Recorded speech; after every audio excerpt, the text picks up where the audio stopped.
Hello viewers, welcome back to my channel Bible Story Time with Sandra A. Aiden. Today we're going to be looking at a brief summary of the book of Genesis, like we have been studying and telling the story about the book of Genesis.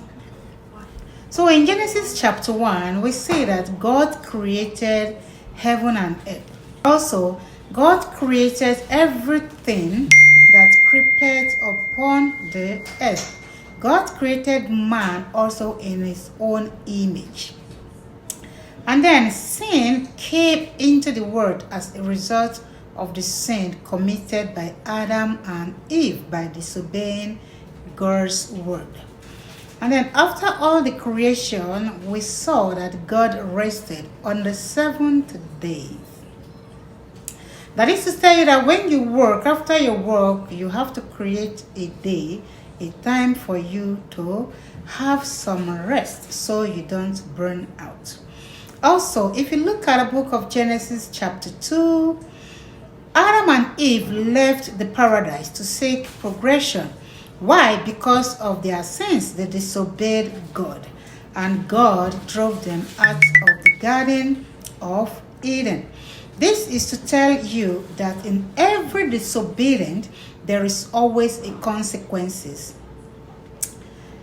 following every disobedience that one has done. Also, it was the disobedience of Adam and Eve that brought suffering into this life today, into the world today, that God has to tell man that you have to work and suffer before you can eat. And also God told Eve that you'll be in pain during childbirth. So disobedience is not good.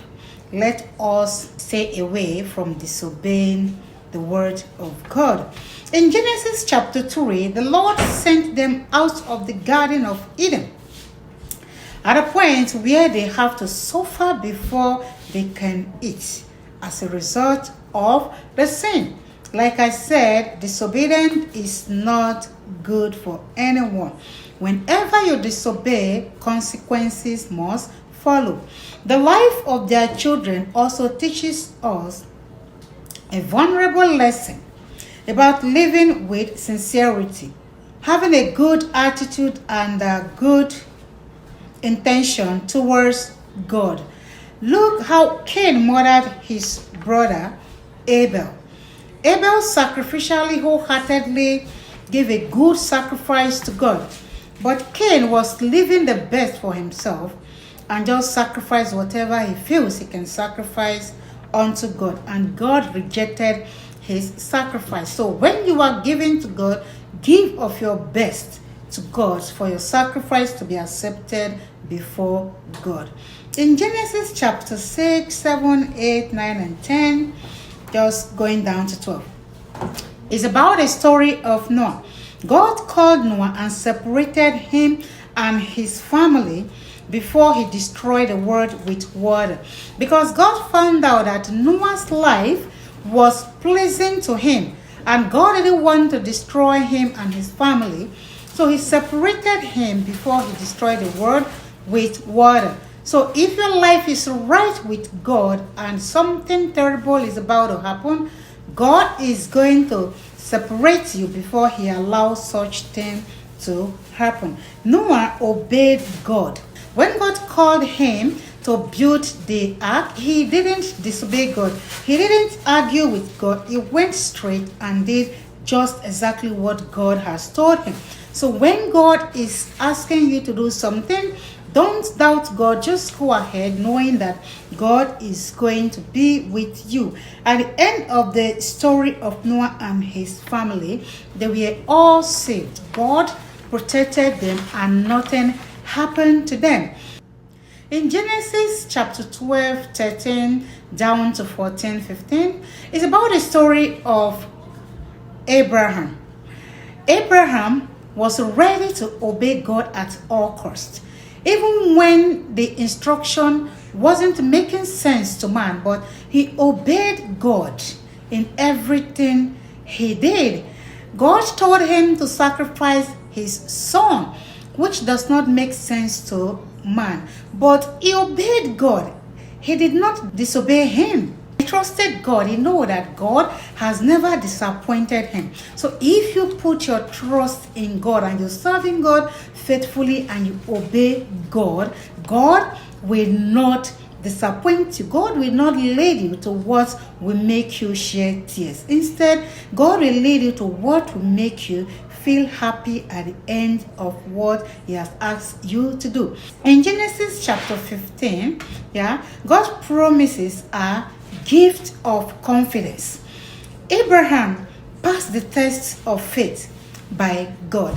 God tested his faith to see if truly this man actually loved me with the whole of his heart. And he passed the test of faith when God told him that he should go and sacrifice his son. He passed the test. He obeyed God. And then God called him to walk. And he gave him all that he needed to complete the work. God never disappoints his children. God called him to give a sacrifice, to sacrifice his son. Before that, God has already prepared everything he needed for that sacrifice. But he just wanted to test his faith. And he passed the test of faith. So if you are a child of God and God is going to give you some strong tests, don't fail that test. Make sure you obey God, listen to the voice of God, and God will guide you through in all and make you to be successful in all you do. In Genesis chapter 18, Sarah laughed at God when the angels told her she was going to have a child. As a child of God, we can always trust that God will be faithful to his promise, no matter what. He doesn't always come in the timing of man, but patience can be so difficult. But we need to know that God has a plan for our best interests. In Genesis chapter 19, God rained down fire on Sodom as a result of their way of life. If we love the sinful world, we may all fall under God's discipline, and thus we must strive to walk in holiness, or else we will lose our livelihood. In Genesis chapter 21 is about Abraham's two sons, Ishmael and Isaac. At the beginning, it looks complicated, but God directed Abraham on how to handle it, and Abraham obeyed God and listened to Sarah, his wife, and again, obedience is the key. In Genesis chapter 22, God told Abraham to offer Isaac to him. Abraham obeyed God, and God manifested himself in the life of Abraham. In Genesis chapter 24, he's talking about Isaac's marriage. In this chapter, Isaac discovered that God was not only faithful to Abraham, but that God's faithfulness extended to a new generation as well. So don't think God is not fulfilling his promise today in our life. In Genesis chapter 25, Esau sold his birthright to his brother Jacob. Esau did not place a high value on his birthright. That was why he sold it. In Genesis chapter 27, Jacob sold Esau's blessing by deceiving his father and pretending to be his brother. But after that, he ran out of the house to his uncle's house, Laban. That is why when you do something bad, your mind will not be at peace. That was the reason why he ran to his uncle's house. In Genesis chapter 32 is about how Jacob wrestled with God. Jacob didn't deserve the blessing, but he was willing to face whatever judgment or consequences that will bring to him. He was ready to receive it. And at the end of the wrestle, he got his blessings. In Genesis chapter 37, we saw Joseph, the dreamer. His brothers planned to kill him because of his dream. And eventually, they didn't kill him, but sold him and lied to their father that a wild animal has killed him. The lesson here is that sometimes God uses the evil of others to accomplish his plan in the life of his children. In Genesis chapter 39, despite Joseph being sold and bought by Potiphar as a slave, he became very successful because God was with him. Potiphar's wife puts Joseph in charge of his house and possessions. And God blessed Potiphar's house. Even when Potiphar's wife tried to cause problem for Joseph, Joseph refused to betray his master. When Joseph was in the prison, God was with him. In Genesis chapter 40, Pharaoh sent for Joseph because nobody could interpret his dream. God gave Joseph the wisdom, knowledge to interpret Pharaoh's dream. In Genesis chapter 41, Joseph told Pharaoh the meaning of his dream. Pharaoh was amazed that Joseph could interpret his dream to him. As a result of that, Pharaoh honored Joseph with his attire of authority, and the people bowed to him. His dream has come to pass, from prison to palace. Now the famine started, but Joseph was in charge of food, as Pharaoh has appointed him to be. His brothers heard about the food in Egypt, and the father told them to go and buy some. Immediately Joseph saw them. He knew these are his brothers, but the brothers didn't recognize him anymore. In Genesis chapter 42, his brothers bowed to him. Joseph asked them, "Where do you come from?" They told Joseph. They were 12, but one is dead. The youngest is at home. But Joseph told them, "One of you must go and bring the youngest." 3 days later, Joseph released them and held back one of them and told them to bring their youngest brother back to him so he can believe them that they are not spies. Reuben told them that this is happening because of what they have done to Joseph, not knowing that Joseph is the one talking to them. Joseph's brother's bag was filled with food. Their money was also returned back to them in their bags. Simeon was left back in Egypt. On their way, they discovered the money and they cried, but couldn't go back to Egypt. When they get home, they told their father what happened in Egypt. Their father was sad, and he stated, "First, I lost Joseph. Now Simeon is gone, and you want to take Benjamin with you? You have made my hair gray. If I lose Benjamin, I will die." Shortly, they ran out of food again, and they needed to go back for more food. Jacob told them, "If the only way you can go back is to go with Benjamin, so be it."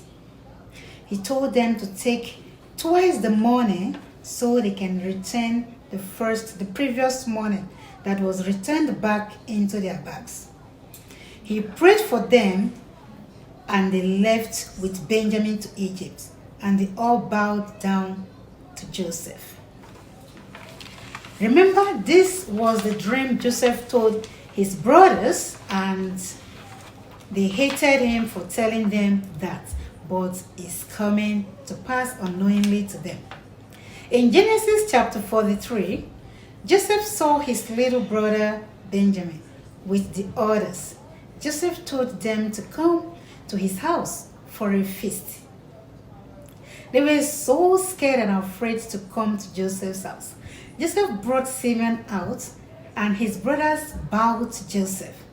Joseph asked about his father, and they said, "He is well, he is alive." Joseph cried and was so happy. So they had a big feast at Joseph's house with his brothers. Still, they didn't know this was Joseph.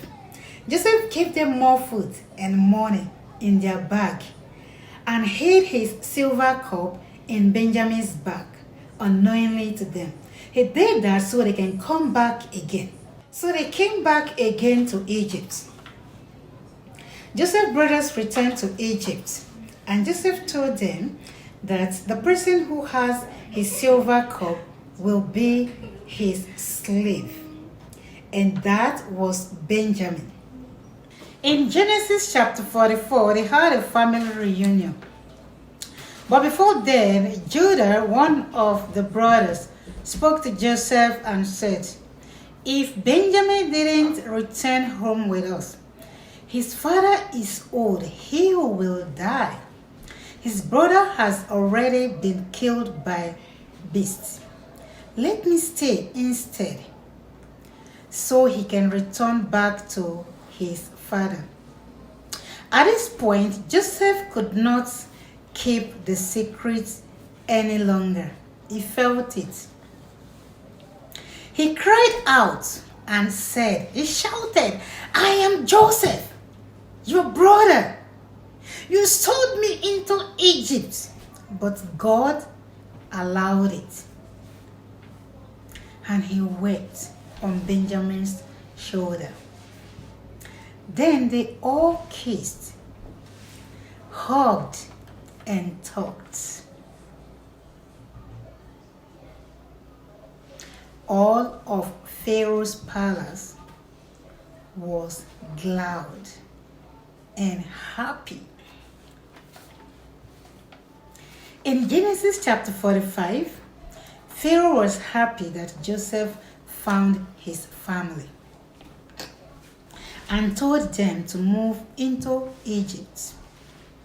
But Joseph sent his brothers back to Canaan with lots of food, money, clothing for his brothers and his father Jacob.